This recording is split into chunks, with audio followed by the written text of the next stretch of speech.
Halo, selamat datang di rumah produksi Sila Artisanti. Di sini kita ada di ruangan quality control namanya, tempat penerimaan bahan dan kita quality check dulu bahannya apakah sudah sesuai dengan standar yang kita inginkan.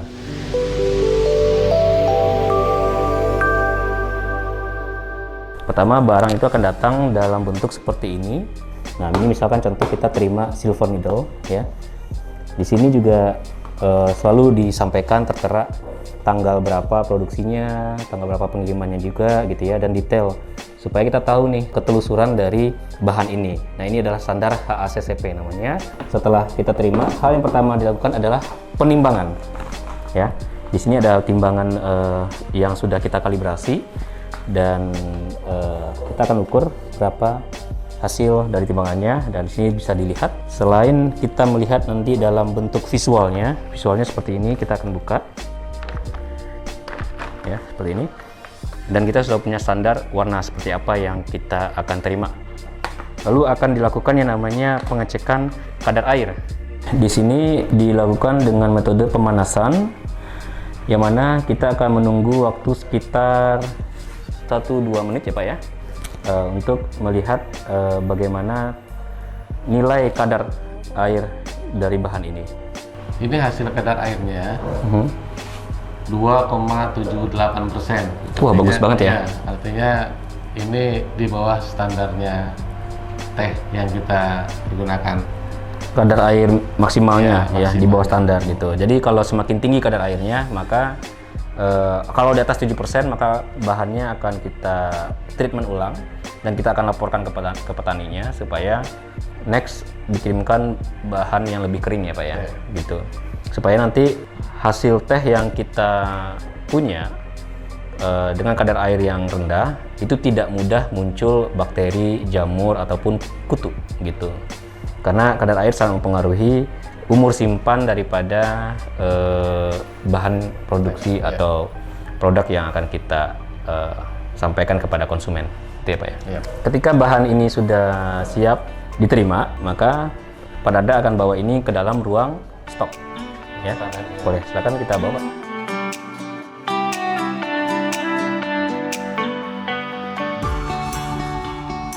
Di sini ada kontainer warna biru dan hijau.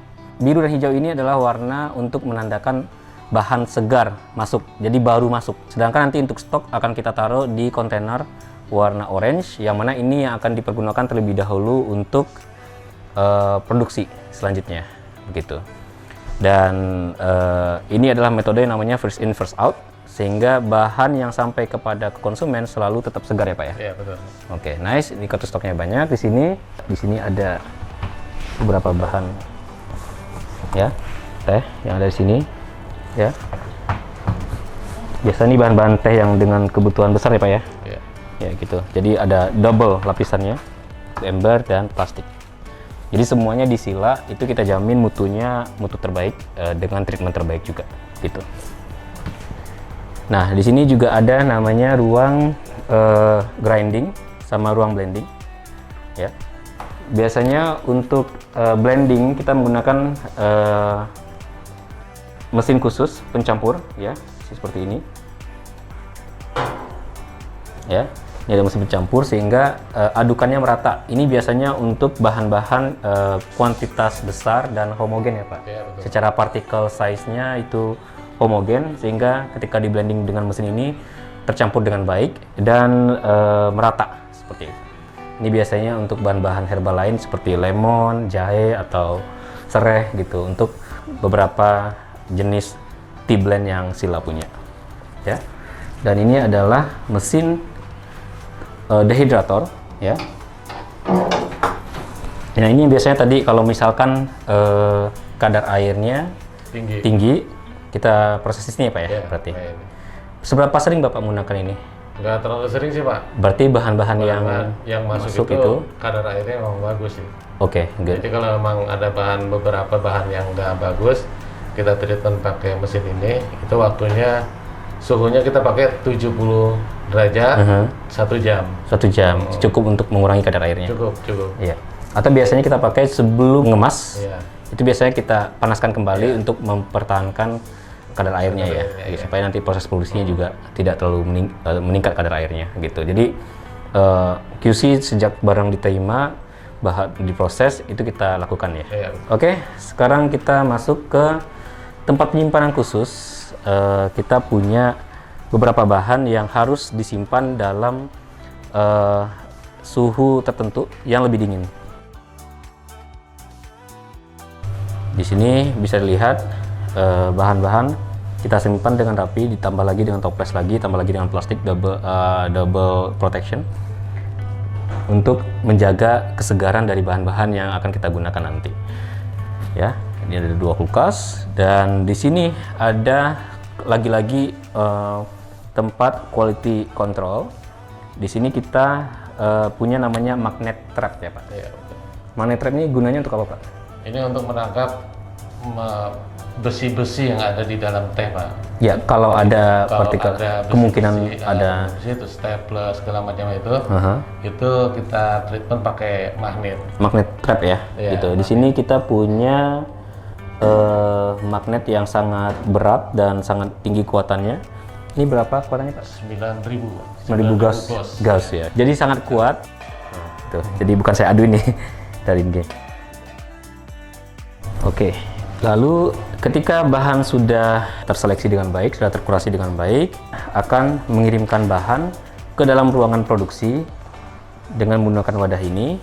Ya, kita akan taruh dalam sini dan kita akan masukkan ke sini. Yes. Nanti dari sana akan diambil oleh penerima bahan. Mari kita lanjut ke ruangan produksi ya. Nah, di sini kita sudah masuk ke ruangan produksi utama, di mana di sini bahan-bahan sudah diterima dan akan kita kemas dalam kemasan yang juga sudah kita siapkan. Di sini kita sedang produksi produk Senandung Senja dan Kasmaran, ini bestseller kita ya. Dan di sini kita punya sekitar 15 staf produksi, 4 untuk mempersiapkan kemasan ini dan sisanya adalah untuk melakukan penimbangan peracikan sehingga masuk ke dalam kemasannya.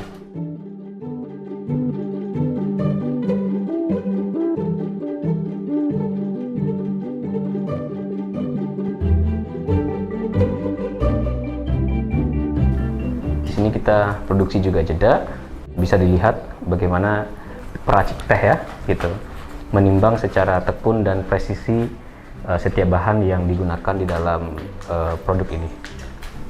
Ada satu alasan tersendiri kenapa kita tetap manual dalam mengerjakan penimbangan ini adalah supaya dapat menyerap tenaga kerja lebih banyak, gitu ya Pak ya. Dan juga untuk menjaga artisanal konsep daripada produk teh ini. Setelah nanti dalam bentuk kantong teh, kita akan rapikan dengan digunting. Memang perjalanan yang panjang untuk membuat satu tea bag ini, tapi inilah sisi daripada artisanal yang kita bawa kepada konsumen. Setelah ini nanti sudah selesai bahan-bahannya, nanti ada proses terakhir adalah coklo kaleng. Kita akan wrapping lagi. Kita akan masukkan ke box dus seperti ini ya.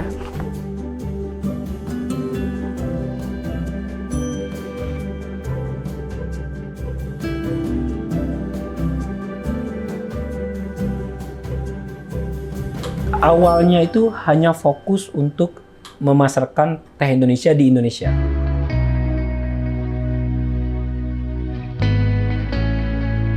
Karena kita pengen mengindonesiakan teh Indonesia gitu.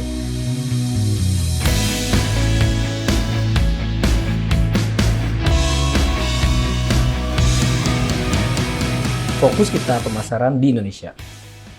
B2B, ke kafe, ke hotel. Seiring kita diberikan kesempatan untuk berpameran oleh banyak kementerian, termasuk dari Kementerian Pertanian, akhirnya bertemu juga buyer-buyer dari luar negeri, dan ternyata mereka tertarik dengan konsep ini. Mungkin di bagian kayak Amerika Latin, mereka sudah terbiasa dengan teh yang dicampur ini, tapi jarang sekali ada daun tehnya. Yang ada adalah racikan herbal tadi. Nah, ketika kita bicara dengan teh artisan ini, konsep ini, buat mereka ini suatu peluang akan menjadi tren yang bagus gitu. Kita coba pasarkan ke Thailand, ke Turki, ke ke Kanada, ke Amerika, Malaysia, Singapura. Alhamdulillah diterima dengan baik dan kita sudah mulai approach dengan skala kecil-kecil ya. Bahkan ada satu buyer yang sangat aktif dari Austria gitu ya. Dia akan memasarkan teh kita di Austria dan Rusia. Bahkan akan ikut pameran bareng kita nanti di Paris gitu. Saya bisa katakan bahwa Sila ini adalah balita yang diasuh oleh banyak orang tua gitu, oleh kementerian-kementerian di Indonesia. Terima kasih banyak atas peran pemerintah kepada UMKM di Indonesia, khususnya Sila. Bahkan hadirnya Rumah Teh Indonesia ini waktu itu diresmikan oleh banyak sekali kementerian yang hadir ke sini. Ya, Sila adalah anak asuh Indonesia.